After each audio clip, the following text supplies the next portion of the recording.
Hi, everyone. Welcome to the Minnesota Spirit Hunters. I'm going to be your host today. I have a psychic medium with me as well, and a tech, Casey.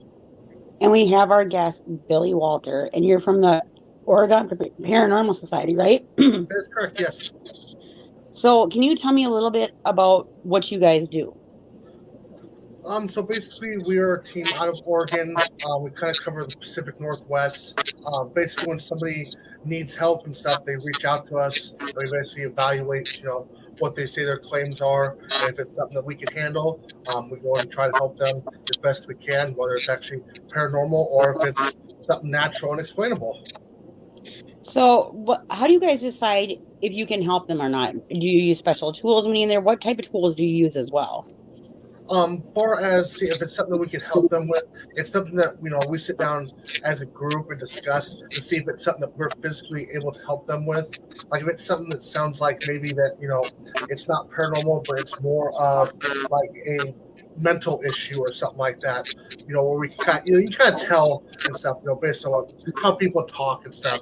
What it is and stuff. So if it's something that we can't handle, and stuff, that's where we know. Hey, I know this other team. They're a little bit more better equipped to handle that than we are. So, kind of pass it off and stuff for if we don't feel safe or anything and stuff. So, does your team specialize in anything specific? Like, some teams do demonology, some teams just do poltergeist. Are you specific about what you specialize in? We dabble with a little bit of everything. Okay. So, who's this next to you? This is Josh. He is my co-founder and team leader of the team. Hi, Josh. Hi. I'm Sarah. This is Casey from Minnesota Spirit Hunters. How are you? Pretty good, and you? We're pretty good. So, do you guys have like a favorite piece of equipment you like to use? We kind of use a little bit of everything.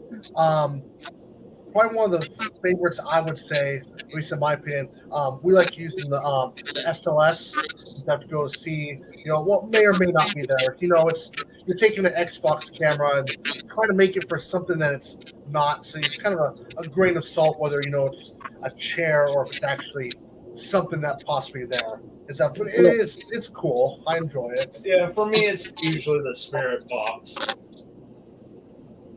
Okay, and you guys use your phones in the investigation, or you guys strictly stick to the equipment?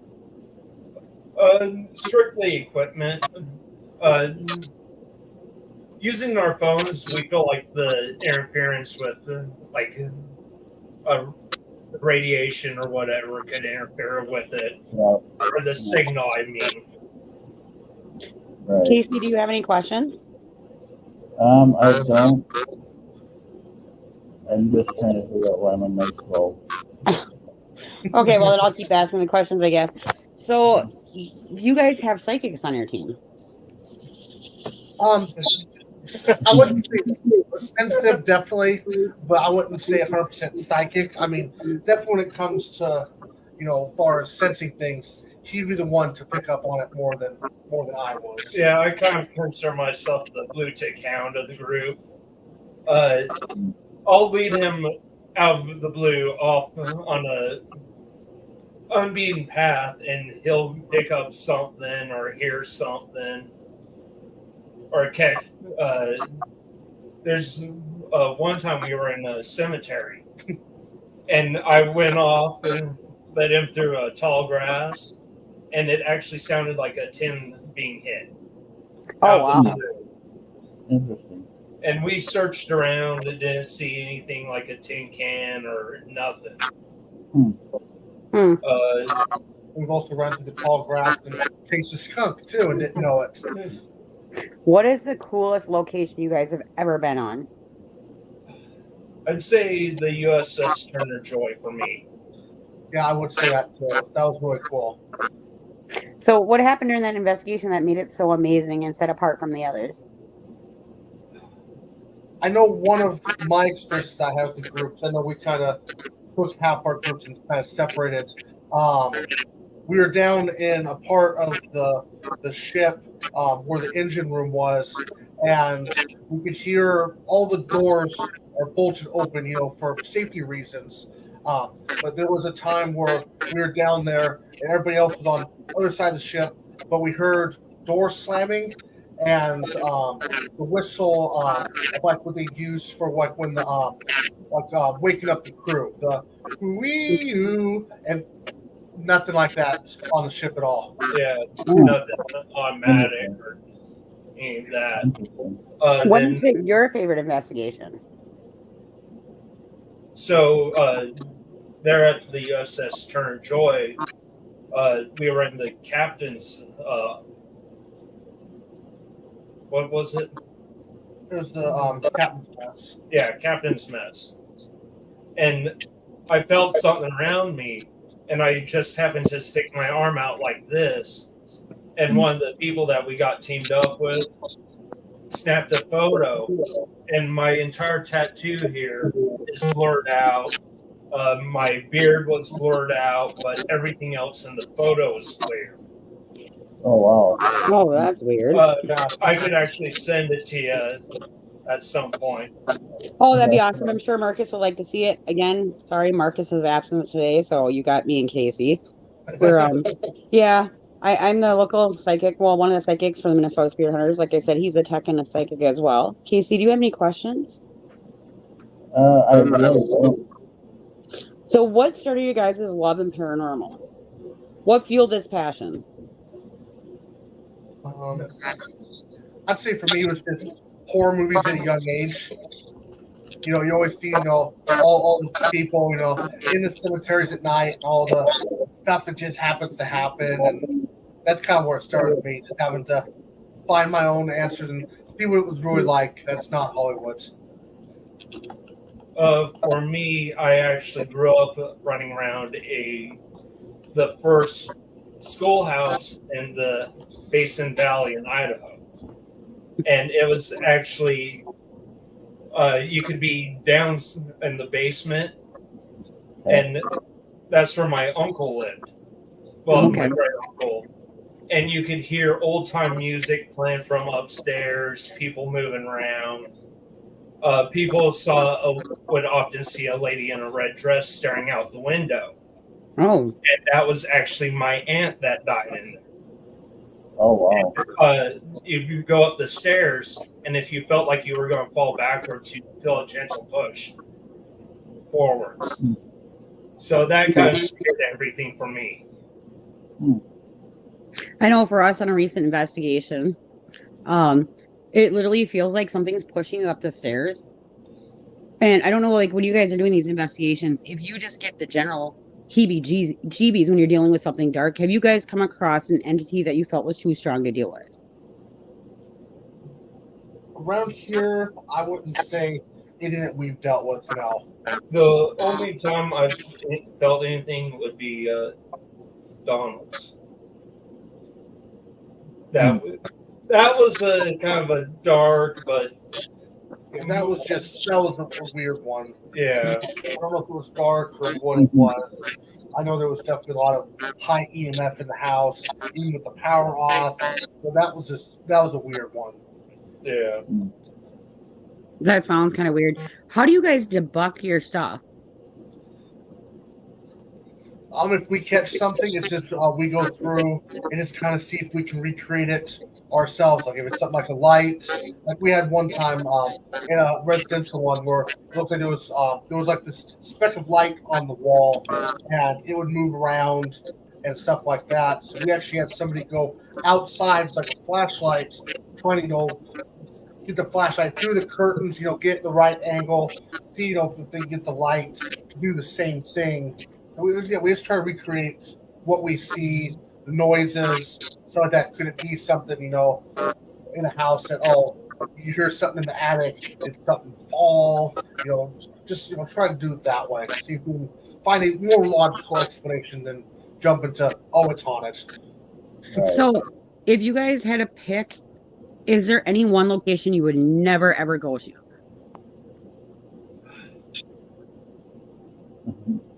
I would say what we've seen in Oregon, probably not. There's definitely, a bucket list worldwide that I'd love to see, Yeah. but I don't think I've come across anything where I wouldn't. Okay, and that leads into my next question. What is your bucket list of places to investigate? Oh, I think I don't even know I mean- where to start. I mean, like I'd like to go over in Europe and see some of them older castles. I mean, even as far as going like Castle Dracula. I mean, just just for the lore and the history, whether it's haunted or not, who knows? But I mean, anything that's got haunted, I want to see it for myself. Right. Same here. I'm the same way. Whether it might be a hype tourist trap. Who cares? It's still, I want to experience for myself. Just because it's a tourist trap doesn't mean it's not haunted. Right. Right. How about for you? For me, basically anywhere in New Orleans. Yeah. Cool. I'll be there with you. I'll be right there with you. I want to be in the cemeteries over there.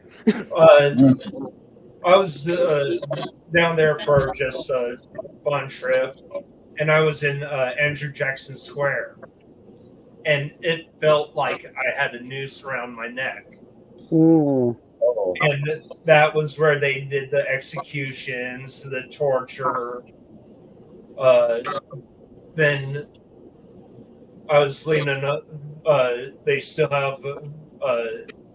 I can't remember what they changed it to, but they still have the Congo Square, is what it was called. I know they changed it. I just can't remember the name. But they still have the voodoo rituals that happen in that place. Then, of course, you have the Pharmacy Museum, where the doctor would do abominations to pregnant women. Oh. And he'd do it in the center floor. And he'd drop them down, and he'd pay people during the time of the yellow fever to go get the pregnant women. Oh wow. Oh. Interesting. That sounds it sounds very, very active. Yeah. Very, very active. I know personally I want to do like Alcatraz, or I want to do some kind of a insane asylum. Like personally, that's on my bucket list. How about you, Casey? Yes. Alcatraz is on my bucket list. I'd say number one. Yeah. I've actually been to Alcatraz, and that was insane. Just the boat ride out there. Yeah. People don't realize it was actually a Civil War fort at one point, and they just built on top of it. Hmm. So was that a really active location, like as far as like the Civil War stuff, and as far as the prisoners that were there? I mean, the guards. I tried to get some of the guards to break and let me know what they experienced, but that was almost impossible. But feeling-wise, it had like almost the oppression still there from what the prisoners went through. Yeah, I kind of heard that about Alcatraz. Like I've heard that, the minute you get there, your stomach sinks and you feel hopeless. Like you are just depressed. Like there's no way around it. But I've also heard some of the cells are really active at night. Did you guys witness anything in there as far as the cells went or anything like that? I was there during the day, so kind of even investigate. And due to how many people go through there, it was hard to even feel that. Right. The psychic impressions and things like that. Yeah. So when did you guys establish your team, and how did you guys come together to make the team? I put the team together back in 2008. Just as us pretty much a group of friends back in high school that were interested in it.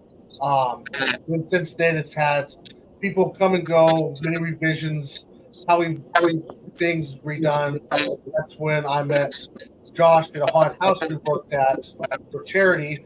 He had his own team that kind of went on a hiatus. So he needed a team. I need more people, so we joined together and been together ever since.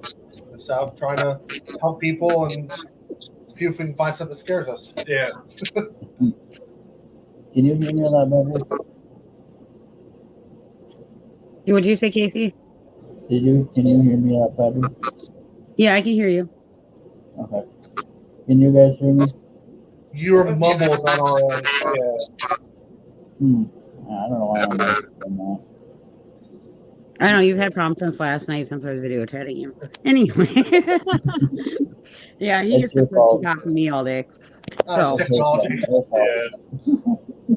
so like when you guys go into these investigations, do you guys help purify and cleanse the area after you're done if it's requested? I don't personally. If it's something that Josh feels like in his spirituality he can handle, that's up to him.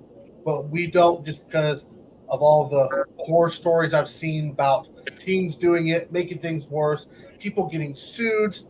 I don't have money as it is. I don't need to get sued over things that, yeah, we kind of stay out of that. If there's anybody I know that does do it, I'll recommend them. Just they're more the professional at that. But yeah, I don't want to get sued. Yeah. Well, so when you guys go into these investigations, do you guys carry anything with you specifically to protect you, like holy water, stones? I don't personally. If I feel like the investigation's going to be real heavy, I might draw like protective runes on me. Okay. So your team, well, how many members are on your team right now? Right now, there's 3 active members. Okay. So you guys are just a small team right now. Yes. Yeah. Okay. Rebuilding again.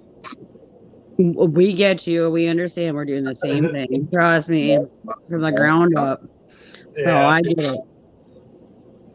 Yeah, we've had our share of problems too with team members, like any team does.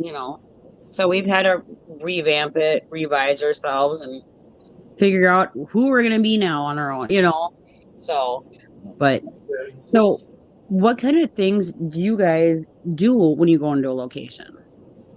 Oh, Like, do you guys sit there all night? What do you like to do in a location? I'm kind of a little bit of everything, like starting from taking base readings, of the location, so we have an idea of what a spike is and what it isn't. But it's anything from walking around, kind of let locations sit, pulling out gear, his feelings. I mean, it just kind of varies from location to location, kind of what supposed haunting actually is. yeah. We've even played the poker game during an investigation before, and the ghost actually won quite a few hands. Okay, And so we're gonna play Cards Against Humanity. What were you saying? I'm sorry. Yeah, it was actually when we were playing the poker game, we actually had a spirit box, and we were dealing and stuff. And you actually asked the spirit that was there how many cards you want, hit, hold, stand. I mean, all the terms. And they would actually be able to tell us, like, if it wanted 2 cards, it would ask how many cards, 2, or are you good? Hey, stuff like that. Yeah. Yeah. That was really, That sounds really fun to actually play poker with a ghost. But I don't know how you get paid. I don't know how you get Especially paid. using my feelings, selecting which cards it wanted to exchange. That is crazy. That has to be another crazy story you guys got to tell. I mean, like, really, because that's insane to me that a ghost would want to play poker, of all things. At the same location. I don't remember what we did, but the owner didn't have any alcohol in the house. It actually smelled like someone was holding a glass of Jack Daniels under each our noses. Wow. and there was a heavy smell of like wet dog. Like we all know what wet dog smells like. The owner had no pets, no cats, nothing. And it was this heavy, about the same time Jack Daniels was. There was a heavy smell of wet dog. Ooh. And when you guys go into these locations, do you guys often get like scents, or do you guys, is it just per the location sometimes, or? Usually just seems like per location. Like we've been in a few where no scent whatsoever happened. Okay. Okay. So, do you guys investigate cemeteries? Yes. And it's Well, cemeteries are kind of are hit or miss. Some of the ones that we've been to out in remote locations turned out really well, but the ones out in the cities and stuff are kind of hard because of all the noise, lights. It's populated area, so it's hard to tell what actually isn't. And actually getting permission to be after dusk. Yep. Yeah, and that's the hardest part, especially any haunted place in Oregon. Hard to get into as Casey, do you have a question? No, I don't. So, in Oregon, can you tell me some of the most active spots? So you have the Shanghai tunnels up in Portland. That's where they used to get people drunk, drop them down in tunnels, take them off onto ships. Then in Lebanon, you have the Coon Theater, which is you have a little girl that fell off the balcony, and people still say they see her peeking over the balcony. we have Lafayette Cemetery, where the lore has been kind of mixed up over the time. But basically, a gypsy had her son. They got accused of murder, and she cursed the town to burn down 3 times, and it's burned down twice so far. But going out there, we've personally experienced a heavy smell of marijuana, like a skunk, but marijuana skunk, that actually turned to a sulfur smell. Mm. So, plus we've seen black masses moving out there. We've definitely felt heaviness out there.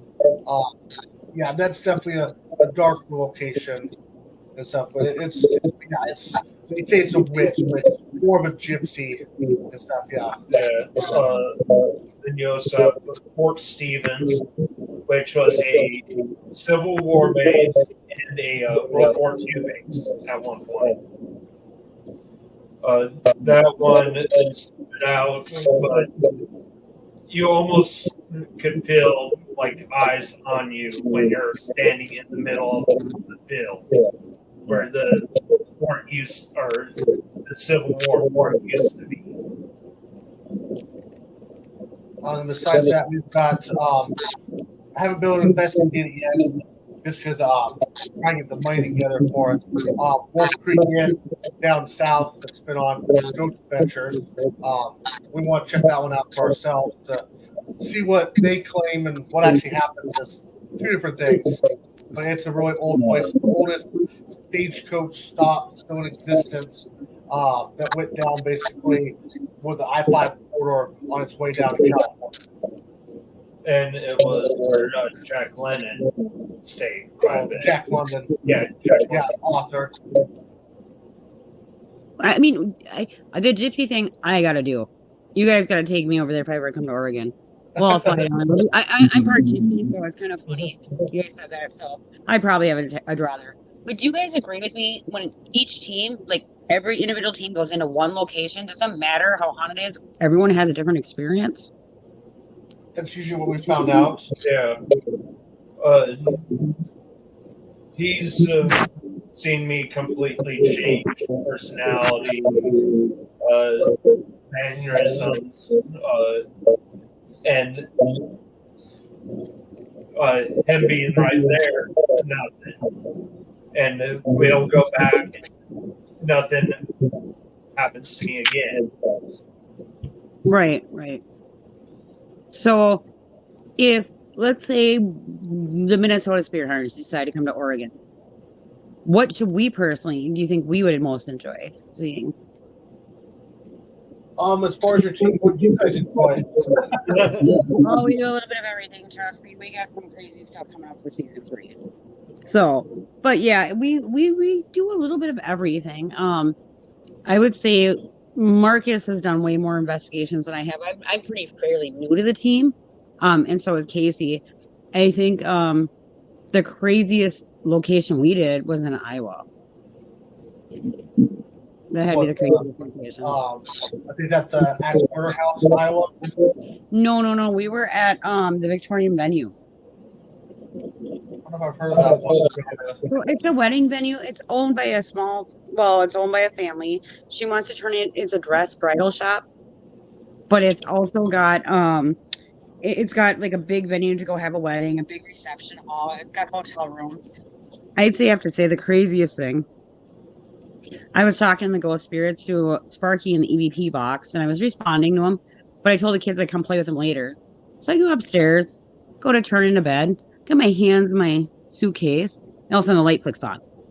I'm like, okay, maybe it's old wiring. It happens. It's Victorian. So then next thing you know, I put my hands back down and the light flicks off. At that point, I'm like, Marcus, come here. And he goes, what? The light's on. Comes back in, and the light flicks on. I'm like, Marcus, get over here now. And he's like, why? I'm like, because I got little kids playing with my lamp. So watch what you say. Watch what you say. Oh, we'd actually should. They came out here. Yeah. The Klondike Inn up in St. Helens. Yeah, it's another haunted location that we found. It's got kind of a dark history to it also. That'd be also a good one. Yeah.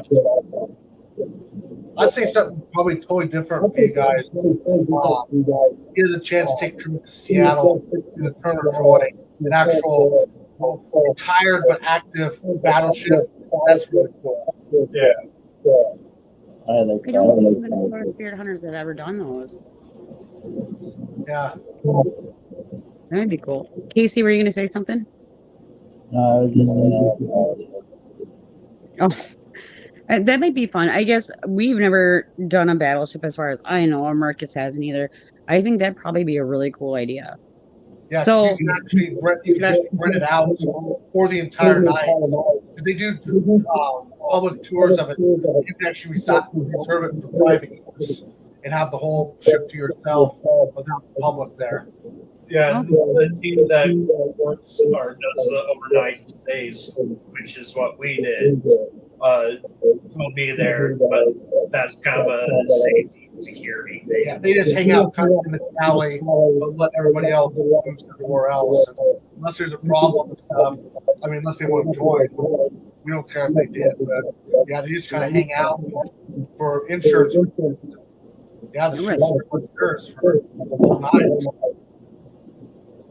So, when you say it's cursed, you're like there the whole night. Is it like really, really active? Like right after you shot the camera still, or does it die out? Or It was pretty active when we were there. There was only 2 confirmed deaths on it. One was from a cannon on the ship malfunction. They killed someone. Then there was a search and rescue they did. They picked up a pilot, and the body was stored in one of the freezers. So I would say it's active, but it's more a residual way than intelligent. What I would classify it as. Yeah. I was sleeping on one long and not really the sick, but kind of the sick bay. And my bed all night felt like the engines were running. Like it was vibrating. Kind of soothing, but at the same time kind of disturbing. And they're going, why is the engine running? right, it's kind of creepy. In fact, you're like going, okay, this is nice, but no one's touching it. Yeah. Casey, would you like to ask some questions? Not really. Casey's being quiet. My side, definitely. See, he's not normally this quiet. Yeah, my side.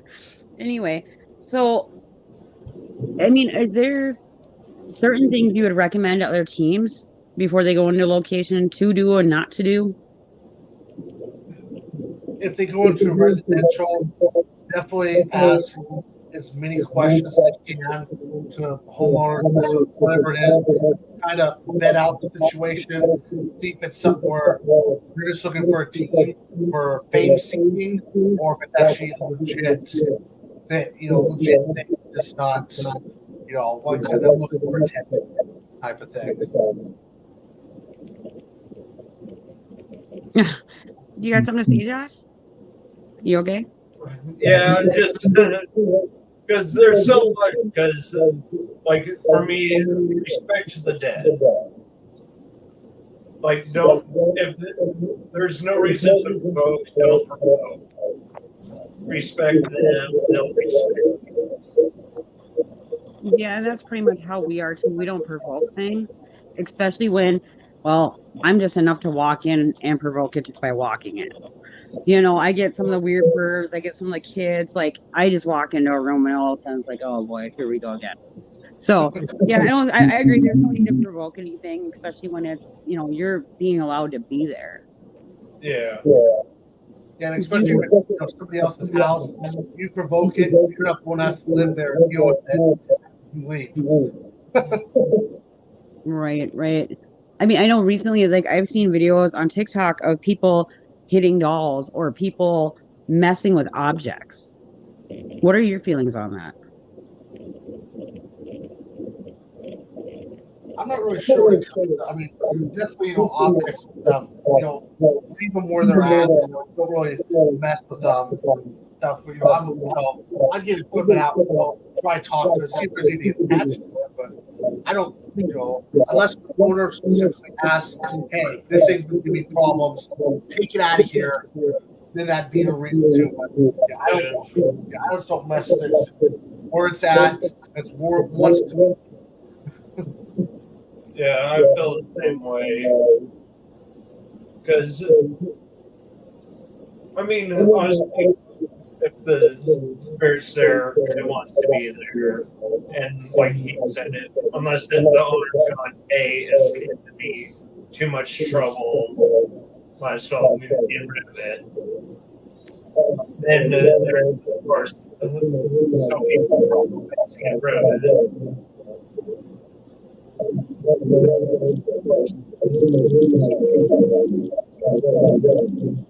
Right.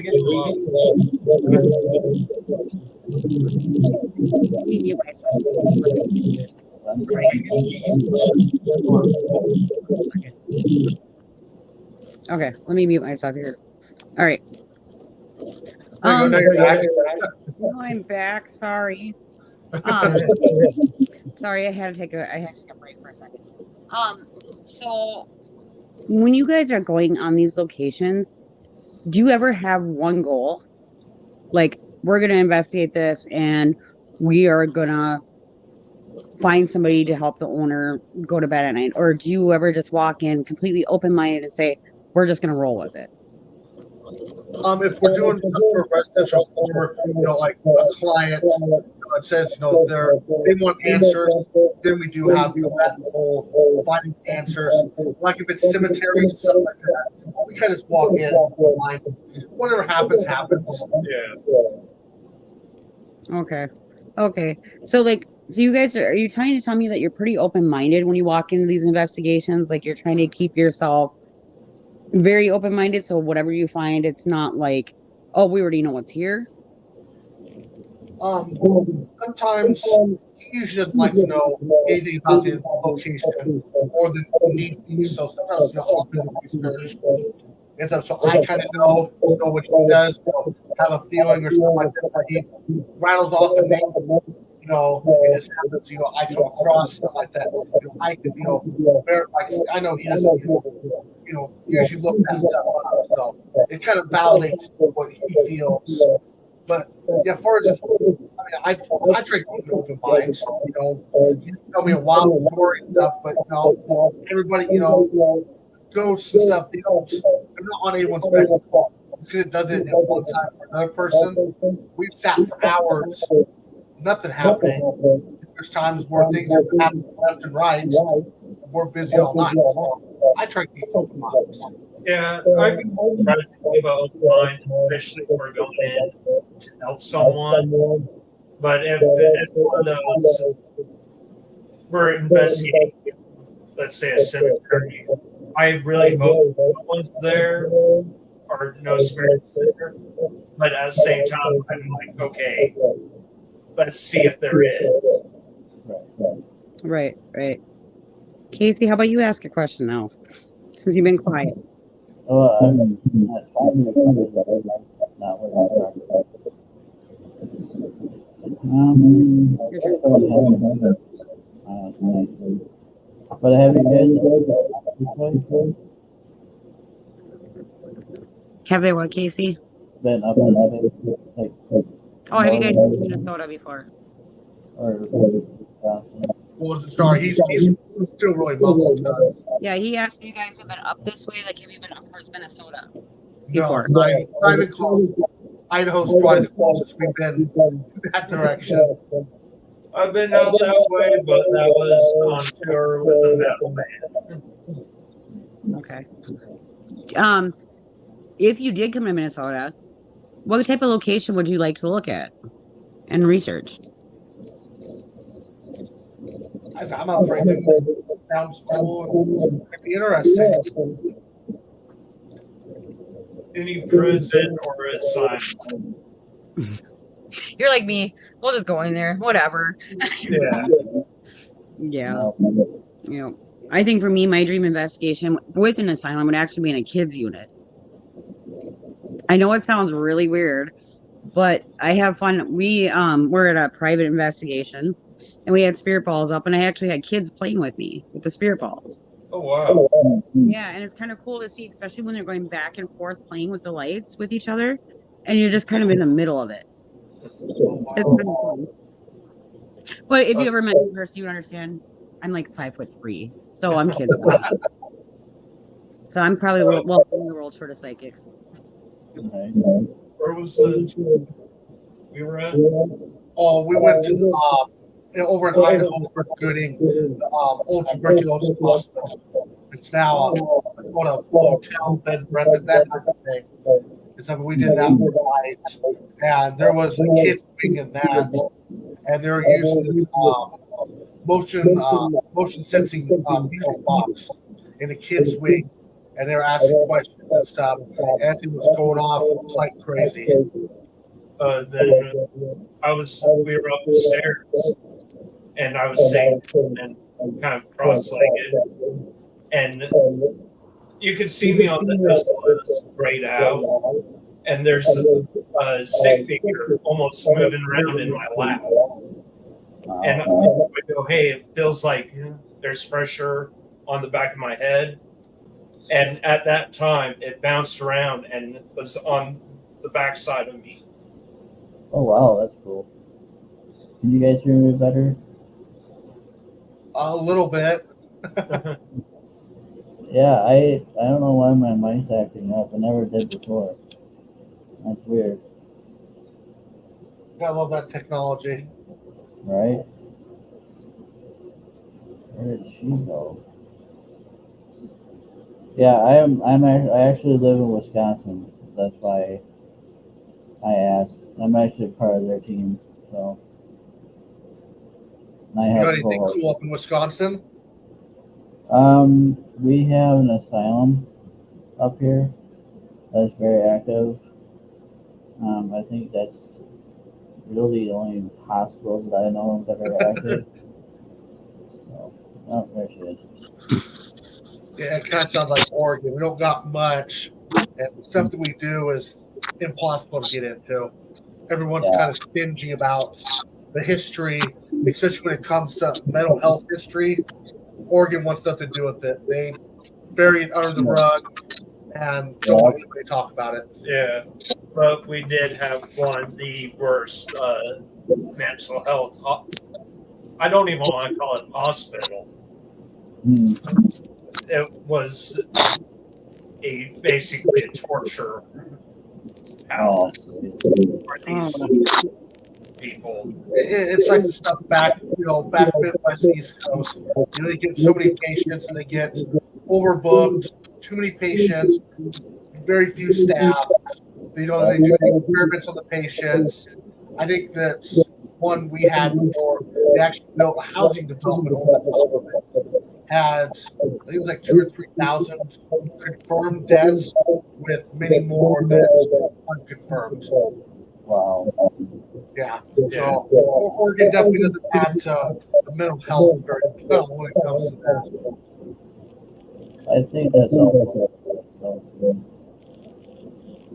Yeah, unfortunately, we never got to investigate it because the owner of the property didn't believe in all the paranormal, and that's just kind of where it ended after a long pursuit of trying to get it.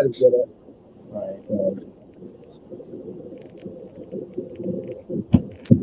So, what would you say to people who don't believe in paranormal? That's kind of a harder one.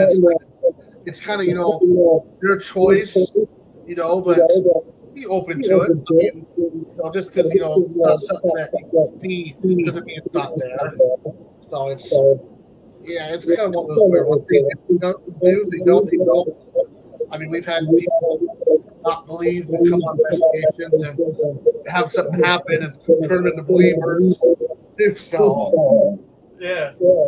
I would say be open-minded and go on at least one good investigation. Even if you have to pay for it to go on like a overnight stay. I mean, would you guys be willing to take a non-believer with you to an investigation? What was that? Would you guys be willing to take a non-believer with you on an investigation? Or do you feel like that even helps us, like we, try to debunk stuff like that. Having someone, doesn't believe, well, maybe what you heard is this. Well, think about it. Let's, try that. Kind of gives more of a opinions idea. Like I said, trying to actually come up with solid evidence instead of maybes. And someone who doesn't believe is going to think probably a little more rationally than one of us that's in the moment when this happened. This is on. So it gives another side of the opinion.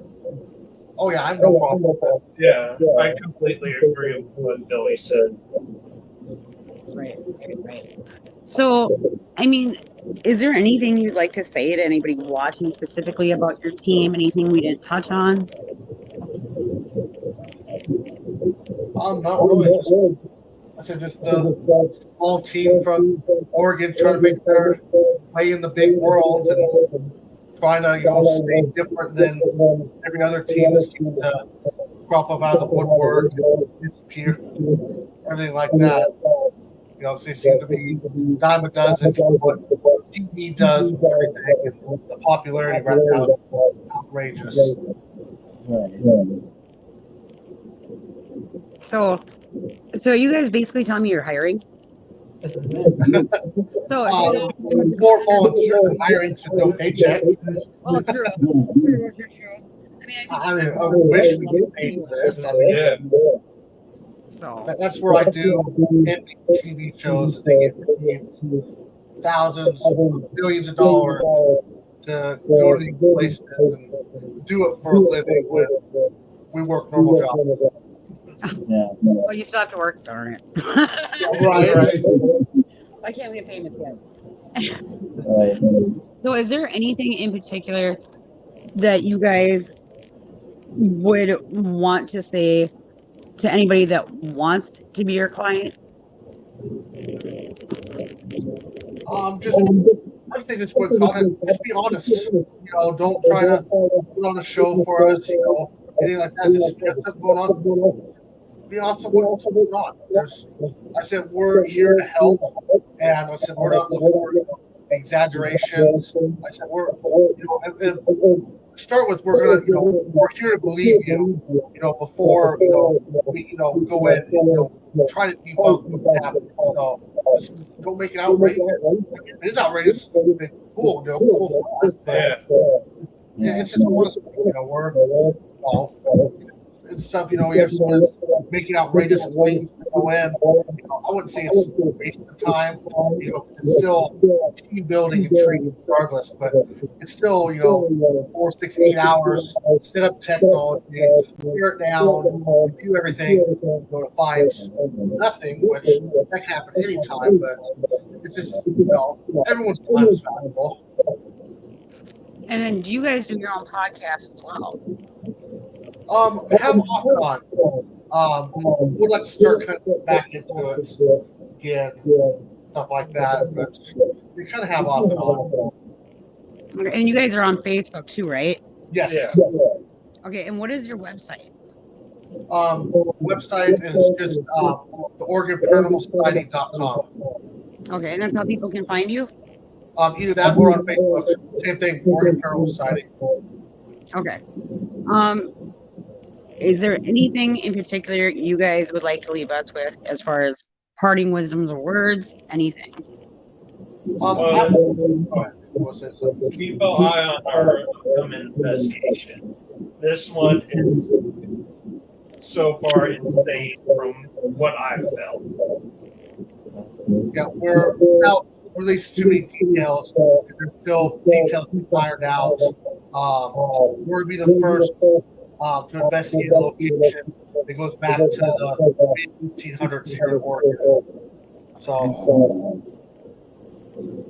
So far as that investigation, I know you don't want to say too much, but is it starting a little crazy? It's definitely been crazy. The client and stuff has been doing some work after hours location, and she's hearing everything from footsteps, doors slamming, and even voices like people talking when she's in the building by herself. Okay. I heard what sounded like a slipper skating across the cement in front of me in the enclosed location. And Ellie and the person that was letting us in was on the outside of all of it. Okay. And then I know I gotta talk about it because we're looking at Halloween. Casey and I have the same birthday. We're looking at our birthday too. So that's coming up too. If you guys can go anywhere on Halloween and investigate, do you think you would? See why not? We've never had a place to do it on Halloween, but I know I've always wanted to try to, like go to a cemetery or something like that. And that's just more because you know how the kids are. They go in a place like that at night. I more want to be there to try to keep them out and protect the property. It's hard enough for us to get in as it is. So trying to keep it from getting vandalized or destroyed, just kind of makes it better for everybody. Yeah. For me, honestly, it's Salem, Massachusetts. Raleigh. Okay.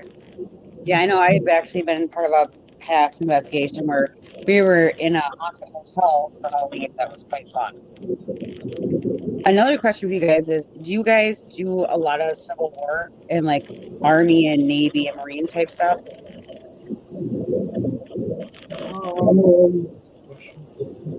we do anything with the Army Marine? Well, I am. I'm more willing to help with vets if they're experiencing something. But we're open to help anyone. Right. So, Casey, why don't you ask a question before we close up here? We got approximately about 8 minutes left.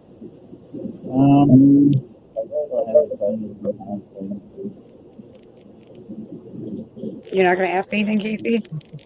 No, I don't have really anything like that, actually. Okay. Well, do you guys want to tell us anything more about your team? Anything more we should know how to reach you? Anything we should? Just basically mostly through Facebook. If you are ever over, I call it this direction, and you have a chance to go to Han Museum in Las Vegas, it is really cool. Maybe not on a paranormal level, just for the artifacts that are there, it is wild. Like I said, I have my personal opinions of Zach Bangans, but he definitely has a full collection of memorabilia, oddities, stuff like that he's acquired.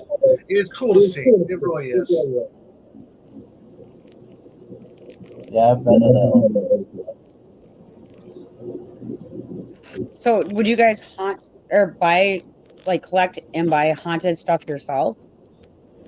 I would personally study it. I would. I actually think I have a haunted object. No, because I have a German World War II gas mask. Oh, And that could have been moved coming across the spirit box. Yeah, we did a investigation of his house because him and his mother were having issues happen and stuff. And we were trying out the app, the Phasma box. We just connect, the tablet, any cell service, basically put in airplane mode. And we're getting a lot of voices in English. It's an English app, but German was coming across the app. Like full sentences in German. We couldn't understand German. so what kind of app do you guys use when you use your phone? It's not on our phones. I have a tablet that only connects to Wi-Fi as I put it in airplane mode. It's called the Phasma box. It's basically a cleaned up spirit box, except for I'm not really sure how. It's not but it takes a lot of the interference out and cleans it up. It's kind of like if you were to put a spirit box to a portal, you use pedals to get rid of the static and that kind of stuff. But it's on the digital side. Well, Casey, how about you ask one last question? We're going to be getting ready to hear close up. What EV equipment won't use?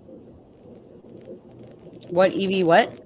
What equipment that you won't use? Oh, what equipment won't you guys use? What was that? What equipment won't you guys use?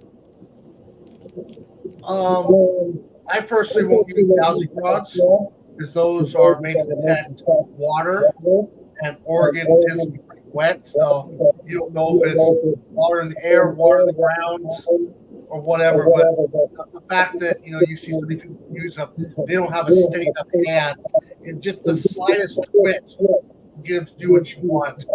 I don't call that credible. And how about for you, Josh? What is technology?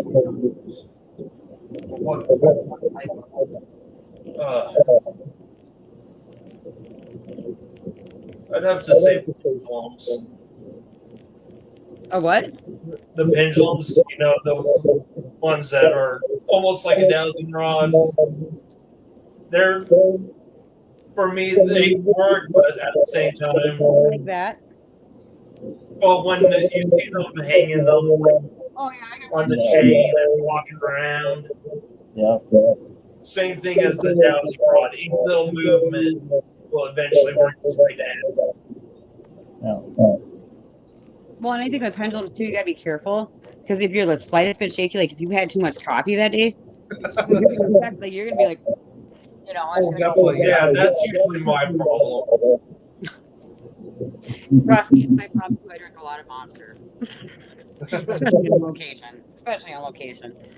So, well, it's been nice meeting you guys.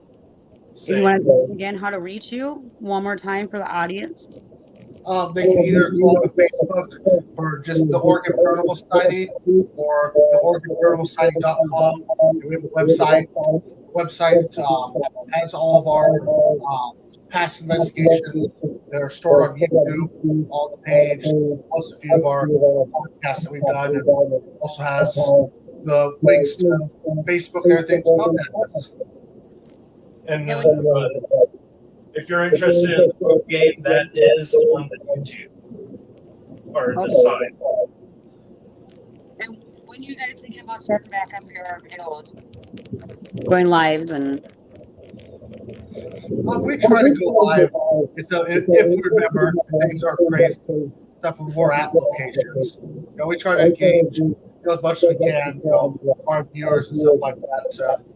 be able to join us, and even if we get like even public investigations like we've had and stuff, just get it's a community, that way the ones that do follow us can join us, the ones that never heard of us, viewers see firsthand. We got nothing to hide when we're doing it. Right. And again, you guys are nonprofits. You guys donate your time, donate your experience, and help people out. Pretty much. Don't take money, and I spend all mine getting us to where we need to go with the tools we need. That's awesome, guys. Well, Casey, do you want to say anything else before? No, I think You think you're good? Okay. Well, guys, thank you so much for your time. It was nice meeting you, Billy. It was nice meeting you, Josh. Thank you, guys. Bye. Take care. You too. Thank you very much. It was really fun. Thank you so much. Yes, we enjoyed it. What, Casey? So we enjoyed it. Yes, we enjoyed it. Happy hunting, guys. Yeah, we'll have to get you guys up wherever in your area. Oh, yeah, for sure. Well, if we go to your guys' area, we'll come back to you. Yeah, definitely. See if we can get something going where we can all go to a cool location. Right. And I definitely apologize on behalf of Marcus. He would have been here tonight. He just had other engagements. So you got stuck with us. Oh, no worries. I'll have to hassle him. He's been messaging me, so he's going to make it up somehow. I would just tease him about it. Be like, definitely. Too. Yeah. So, all right, guys. Well, thank you very much. No problem. You guys take care. It's been fun. Bye. Bye-bye.